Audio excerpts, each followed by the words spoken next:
بسم اللہ الرحمن الرحیم۔ السلام علیکم محترم سامعین اور عزیز طلبہ کرام، امید کرتا ہوں کہ آپ تمام احباب خیر و عافیت سے ہوں گے۔ آج کا ہمارا سبق نمبر 16 ہے، جس میں ہم پڑھیں گے درس الاجوف، اجوف کے بارے میں۔ سابقہ لیکچر میں ہم نے مثال کے بارے میں پڑھا تھا۔ مثال وہ فعل کہلاتا ہے جس کے شروع میں حرف علت ہو، جیسے وعدہ، اور اجوف وہ فعل کہلاتا ہے جس کا درمیان حرف صحیح سے خالی ہو، اجوف ہو۔ جس طرح ہم کہتے ہیں شجرۃ جوفا، وہ درخت جو درمیان سے خالی ہو۔ تو جس کی مثال یہ ہے قال اور باع، اس کو ہم نے پڑھا ہے، درمیان میں حرف علت ہے۔ اب اجوف کے کیا احکامات ہیں، اختصار اور مختصر طور پر آئیے ہم اسے سیکھتے ہیں۔ بسم اللہ الرحمن الرحیم۔ الاجوف، الامثلہ، صال یصول صلت، وہاں ہم نے پڑھا تھا وعد یعد عد، واو گر جاتا ہے جب عین کلمہ مکسور ہو۔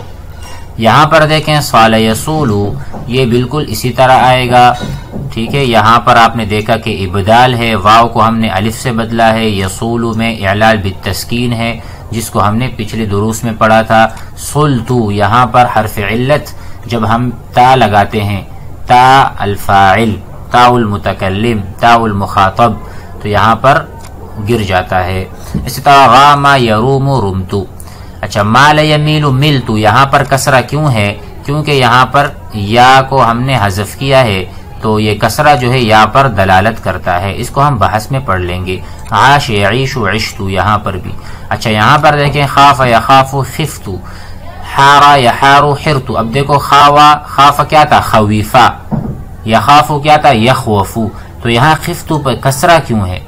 یہاں پر تو چلو سمجھ میں بات آ گئی کہ میم کے بعد یا جب حذف ہوا تو کسرہ آ گیا، یہاں پر تو واو حذف ہوا ہے، تو یہاں پر بحث میں ہم سیکھ لیں گے کہ یہاں پر خا کے نیچے جو کسرہ ہے، خا کا جو کسرہ ہے وہ اصل میں واو مکسور تھا۔ جب واو مکسور تھا، واو کو ہم نے حذف کیا تو واو کا جو کسرہ ہے وہ خا کی طرف منتقل ہوا، اس بات پر دلالت کرتا ہے۔ اسی طرح حار یحار حرتو۔ آئیے بحث سے سمجھ لیتے ہیں۔ البحث، حکم الاجوفی، اجوف کا حکم، انہ اذا سکنت لامہ، جب لام کلمہ ساکن ہو جائے، جیسا کہ آپ دیکھ رہے ہیں۔ حذفت عینہ، اس کا عین بھی حذف ہو جائے گا، کما تعلم، جیسا کہ آپ کے علم میں ہے۔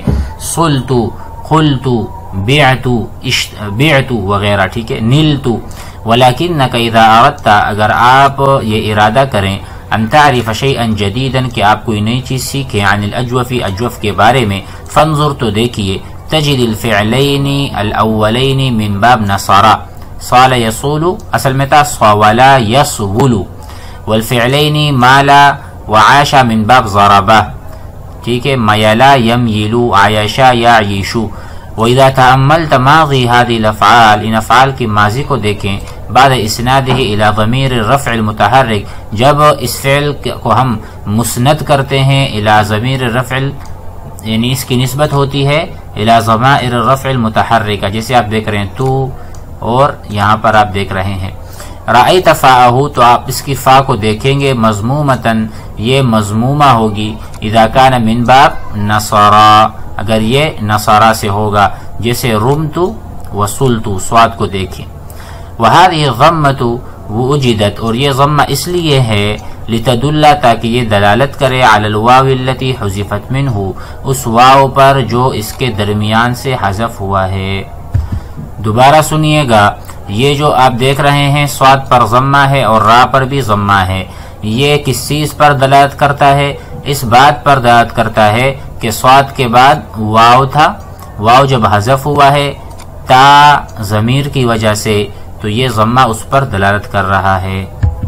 وجہ کیا ہے؟ لالتقاء الساکنین، کہ دو سکون جمع ہوئے، ایک واو ساکن، ایک لام ساکن، صلتو، ٹھیک ہے، بعد اسناد الى ضمیر رفع المتحرک۔ ثم انک ترى الفاء مکسورۃ، پھر آپ ایک جگہ دیکھتے ہیں کہ فا مکسورہ ہے، اذا کان الفعل من باب ضرب، جیسے عشتو، نحو ملت وعشت للدلالة على الياء المحذوفة، کیونکہ یہاں پر میم کے بعد یا کو حذف کیا گیا ہے۔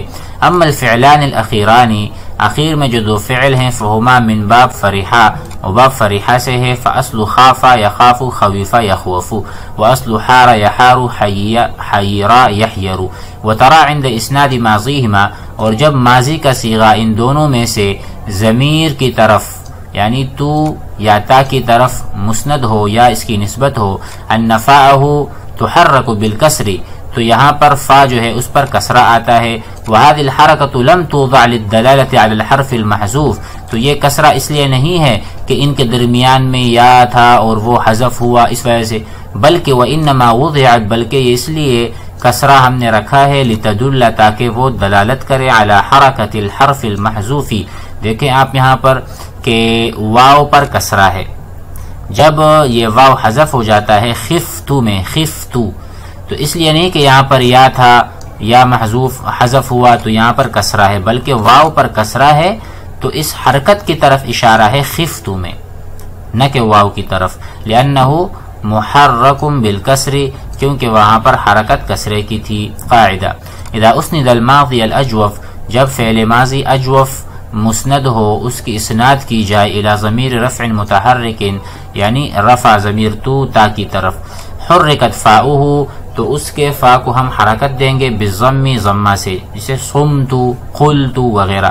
ان کان من باب نصارہ، اگر یہ باب نصارہ سے ہو، کیونکہ نصارہ ینصرو میں آپ دیکھتے ہیں کہ جو درمیانی کلمہ ہوتا ہے عین کلمہ ینصرو، ٹھیک ہے، وہ کیا ہوتا ہے؟ مضموم ہوتا ہے۔ وبالکسر، اور فا مکسور ہوگا، ان کان من باب ضربا و فرحا، اس صورت میں یہ فا کلمہ جو ہے مکسور ہوگا، اور اس کی وجوہات ہم نے اوپر بتا دی ہیں۔ اس کی وجہ یہ ہے کہ واو مکسور ہے تو خا کے اوپر بھی کسرہ آئے گا، ایک وجہ یہ ہے کہ یا محذوفہ ہے تو یا پر کسرہ ہی دلالت کر سکتی ہے۔ امید ہے کہ یہ سبق بھی سمجھ میں آ گیا ہوگا۔ والسلام علیکم۔